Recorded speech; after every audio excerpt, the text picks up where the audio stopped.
Under the haunting glow of a blood-red moon, a lone figure stands defiant. His hands, clenched into fists, are violently engulfed in eerie, sinister purple flames.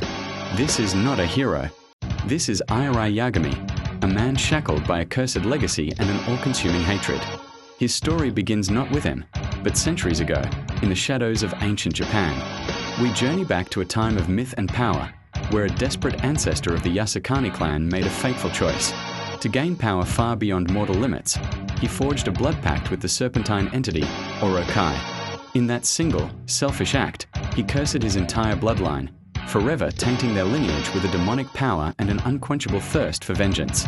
This dark inheritance was passed down through generations, eventually finding its way to a young, unsuspecting Iori. It was then he learned the bitter truth. His blood boiled with an inherited, instinctual hatred for the Kusanagi clan, the very rivals his ancestors had sought to surpass. From that moment on, Iori's existence was distilled into a single, obsessive purpose: to find and kill Kyo Kusanagi. Every action, every breath, was a step toward that singular goal. For him, the prestigious King of Fighters tournament was never about glory or honor. It was simply a hunting ground, the most efficient arena to corner his prey. He walked this path flanked by his enigmatic and equally sinister servants, Mature and Vice, two women who were themselves heralds of Orochi, drawn to the potent darkness within him. We witness his first explosive confrontation with Kyo not as a spectator, but from his own warped perspective, a moment of pure, cathartic violence, the first taste of a destiny he had been forced to embrace.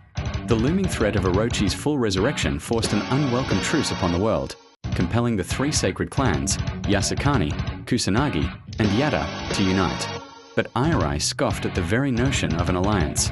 His only drive remained the destruction of his nemesis, Kyo.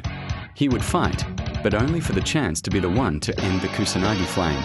However, during the final, desperate battle against the awakened deity, the immense power radiating from Orochi triggered a terrifying transformation. The riot of the blood, the most volatile aspect of his curse, took hold. Iori lost all control, his humanity stripped away as he devolved into a mindless, screaming berserker.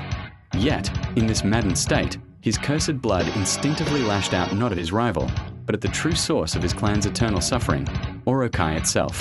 His actions were not heroic. They were the desperate, violent thrashing of a curse breaking its own chains to attack its master.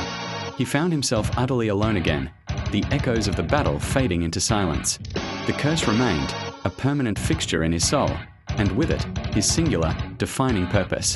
The final shot captures him turning his back on the world, his silhouette swallowed by the desolate, unforgiving night. He is the eternal wanderer, forever a slave to his bloodline. In a life defined by tragedy and rage, his twisted rivalry with Kyo is the only thing that gives his cursed existence any semblance of meaning.